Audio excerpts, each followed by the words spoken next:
खूब पूजा पाठ करने के बाद भी घर में बरकत क्यों नहीं है। आपने बहुत लोगों को यह कहते हुए सुना होगा कि मैं इतनी पूजा पाठ करता हूँ लेकिन उसका पूर्ण फल मुझे नहीं मिलता। इस वीडियो में हम उसका कारण बताएंगे। असल में जाने अनजाने में कुछ लोग पूजा के दौरान कई तरह की गलतियां कर बैठते हैं, जिसकी वजह से उन्हें पूजा का फल नहीं मिल पाता और पूजा अधूरी रह जाती है। ऐसे में अगर आप गलत विधियों और नियमों के साथ पूजा करते हैं तो इसका विपरीत प्रभाव भी पड़ सकता है। चलिए जानते हैं घर और मंदिर में पूजा करने का सही तरीका क्या है। किसी भी देवी देवता या भगवान का पूजन करने से पहले स्नान किया जाता है। स्नान के पश्चात शांत मन से भगवान के सामने आसन पर बैठा जाता है। पूजा कभी भी खड़े होकर नहीं करनी चाहिए और ना ही खाली फर्श पर बैठकर पूजा करनी चाहिए। कुछ लोग पूजा करते समय जमीन पर ही बैठ जाते हैं, जो कि बिल्कुल गलत है। जिस तरह से आपने भगवान को बैठाने के लिए आसन दिया है, ठीक उसी प्रकार स्वयं भी आसन पर ही बैठें। शास्त्रों में कंबल और कुश के आसन को पूजा के लिए शुद्ध माना जाता है। इस बात का भी ध्यान रखें कि पूजा का स्थान घर के फर्श से थोड़ा ऊपर होना चाहिए, क्योंकि भगवान अतुल्य हैं और श्रेष्ठ हैं। इसीलिए आप अपनी बराबरी में उनकी पूजा ना करें। पूजा के लिए भगवान को किसी चौकी में या फर्श से ऊंचे स्थान पर स्थापित करें। इसके अलावा पूजा घर में देवी देवताओं की मूर्तियों को कभी भी दीवार से सटाकर नहीं रखना चाहिए। पूजन करते समय आपका मुंह उत्तर या पूर्व की दिशा में ही होना चाहिए। घर या किसी भी मंदिर में पूजा संपन्न करने के बाद भगवान से अपनी भूल के लिए उनके समक्ष क्षमा याचना जरूर कर लेनी चाहिए। इससे परमात्मा आपके द्वारा जाने अनजाने में की गई गलतियों को क्षमा करते हुए आशीर्वाद देते हैं। पूजा घर हमेशा घर के ईशान कोण में ही रखना चाहिए। पूजा घर में किसी एक देवी देवता की मूर्ति एक से ज्यादा नहीं होनी चाहिए। घर के मंदिर में किसी भी भगवान की मूर्ति 9 इंच 52 सेंटीमीटर से छोटी नहीं होनी चाहिए।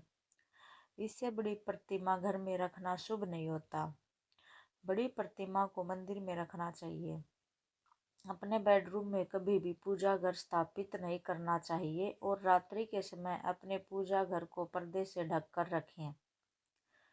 पूजा घर के काम में आने वाली सभी चीजों जैसे शंख, घंटी, प्रसाद के बर्तन, दीपक, शिवलिंग, जनेऊ और भगवान शालिग्राम को साफ सुथरे कपड़े के ऊपर रखना चाहिए। ऐसे नहीं करने पर हर रोज पूजा करने के बाद भी आपको उसका उचित फल नहीं मिल पाता। शास्त्रों में उल्लेख है कि घर या मंदिर कहीं पर भी यदि आप सूर्यास्त के बाद रात के समय पूजा करते हैं तो इस समय ना तो शंख बजाना चाहिए और ना ही घंटी बजानी चाहिए। ऐसा माना जाता है कि सूर्यास्त के बाद देवी देवता शयन के लिए चले जाते हैं और ऐसे में उन्हें जगाना सही नहीं। इसलिए इस बात का सदैव ध्यान रखें कि सूर्यास्त के बाद घंटी और शंख ना बजाएं। अक्सर लोग पूजा करते समय सिर्फ धूप जलाते हैं, लेकिन यह गलत है। किसी भी देवी देवता की पूजा करने से पहले दीपक जलाना अनिवार्य माना जाता है। ऐसी मान्यता है कि दीपक भगवान के प्रति हमारी शक्ति भाव, हमारे द्वारा चढ़ा गया प्रसाद, धूप और अन्य कार्यों का साक्षी होता है। अगर आप पूजा करने से पहले दीपक नहीं जलाते हैं तो भगवान तक आपकी प्रार्थना नहीं पहुंचती। आजकल ज्यादातर घरों में अगरबत्ती का इस्तेमाल किया जाता है, परंतु कभी भी पूजा करते वक्त अगरबत्ती का इस्तेमाल नहीं करना चाहिए, क्योंकि अगरबत्ती में बांस की डंडी का इस्तेमाल किया जाता है। हिंदी शास्त्रों में पूजा में बांस का इस्तेमाल वर्जित माना जाता है। इसीलिए हमेशा पूजा में दीपक का इस्तेमाल करना चाहिए। अपने मंदिर या पूजा घर में कभी नग्न मूर्तियां न रखें।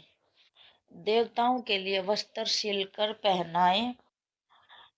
आजकल बाजार में भी देवी देवताओं के वस्त्र उपलब्ध होते हैं। आप चाहे तो बाजार से ला सकते हैं। हमेशा देवता की पसंद के अनुसार या फिर शुभता को ध्यान में रखते हुए ही वस्त्र धारण करवाना चाहिए। सूर्य, गणेश, दुर्गा, शिव और विष्णु यह पंचदेव कहलाते हैं।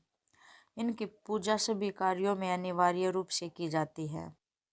प्रतिदिन पूजन करते समय इन पंचदेवों का ध्यान अवश्य करना चाहिए। इससे माता लक्ष्मी की कृपा और समृद्धि प्राप्त होती है।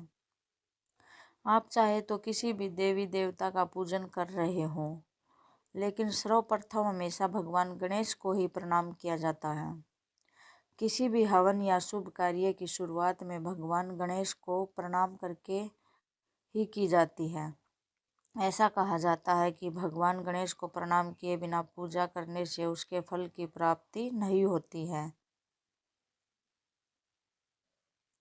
बिना सिर ढके भी पूजा नहीं करनी चाहिए। मान्यता है कि बिना सिर ढके पूजा करने से इसका पूर्ण फल प्राप्त नहीं होता है। पूजा के दौरान सिर ढकना भगवान के प्रति श्रद्धा भाव को दर्शाता है। पूजा के दौरान सिर ढकने के धार्मिक कारक के साथ वैज्ञानिक कारण भी बताए गए हैं। इसलिए स्त्री हो या पुरुष पूजा के दौरान सिर जरूर ढकें। कभी भी भगवान को एक हाथ से प्रणाम नहीं करना चाहिए। हमेशा पूरी तरह झुककर दोनों हाथों से प्रणाम करना चाहिए। घर या मंदिर में पूजा के समय भगवान की आरती करते समय भगवान विष्णु के सामने 12 बार, सूर्य देव के सामने 7 बार, देवी दुर्गा के सामने 9 बार, शंकर भगवान के सामने 11 बार और गणेश जी के सामने 4 बार आरती घुमानी चाहिए। इससे पूजा पाठ का सकारात्मक फल मिलता है। किसी भी मंत्र का जाप करने के पश्चात आसन के नीचे की भूमि को स्पर्श कर नेत्रों से लगाना चाहिए। इससे आपको जप के पूर्ण फल की प्राप्ति होती है। अगर आप किसी खास प्रयोजन के लिए कोई पूजा अनुष्ठान करते हैं तो उसमें लिए संकल्प को पूरा करने में ज़्यादा समय नहीं लगाना चाहिए। अगर आपने कहीं किसी को दान करने का संकल्प लिया है तो उसे जितनी जल्दी हो सके पूरा कर देना चाहिए। संकल्प को पूरा करने में देरी से पूजा अनुष्ठान का पूरा लाभ नहीं मिलता।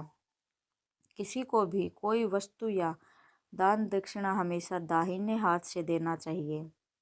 एकादशी, अमावस्या, कृष्ण चतुर्दशी, पूर्णिमा, व्रत या श्राद्ध के दिन बाल और दाढ़ी नहीं बनाना चाहिए। जिन लोगों का यज्ञोपवीत संस्कार हो चुका है उन्हें बिना जनेऊ पहने पूजा पाठ या किसी भी तरह का अनुष्ठान नहीं करना चाहिए, क्योंकि बिना जनेऊ धारण किए जो भी धार्मिक कार्य किया जाता है वह निष्फल हो जाता है। सभी हिंदू घरों में पूजा पाठ या अन्य धार्मिक कार्य में इस्तेमाल करने के लिए गंगा जल रखा जाता है। लेकिन क्या आपको पता है कि प्लास्टिक की बोतल में या किसी अपवित्र धातु के बर्तन जैसे एल्युमिनियम और लोहे से बने बर्तन में गंगा जल नहीं रखना चाहिए। गंगा जल तांबे के बर्तन में रखना शुभ रहता है। अगर आप पूजा करने के लिए मंदिर जा रहे हैं तो आपको हमेशा अपने घर से ही लोटे में जल ले जाना चाहिए। कभी भी मंदिर में रखे जल से ईश्वर का जलाभिषेक नहीं करें। जब भी आप जल चढ़ाकर मंदिर से वापिस आएं, तब आपको ध्यान देना है कि जल का लोटा कभी भी खाली घर वापस ना लाएं। यदि आप जल भरकर मंदिर से वापस लोटा लाते हैं तो इससे शुभ फलों की प्राप्ति होती है। अगर आपको वीडियो पसंद आई हो तो चैनल को सब्सक्राइब करना न भूलें।